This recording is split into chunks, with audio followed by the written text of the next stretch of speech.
Cette première mondiale suscite un véritable espoir chez les patients atteints d'un cancer de la vessie.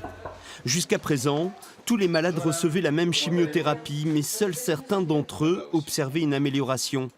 Avec la reconstitution d'une vessie malade, les médecins pourront tester différents protocoles et adapter un traitement sur mesure pour chaque patient.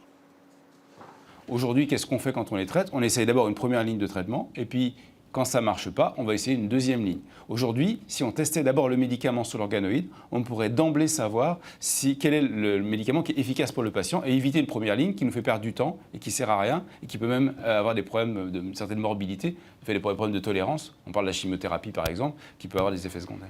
Cette reconstitution de vessie malade appelée organoïde a été créée à partir de cellules souches prélevées chez des patients.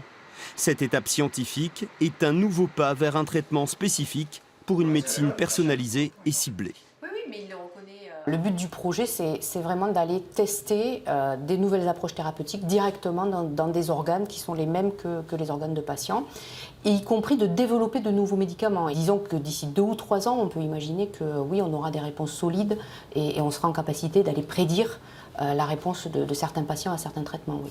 Là, on a les organoïdes et là, on a des tissus de patients. Un consortium public-privé est à l'origine de cette innovation qui a nécessité 3 millions d'euros d'investissement. Oui, c'est ce que je lui demande depuis tout à l'heure. Ce qu'il faut, c'est transformer en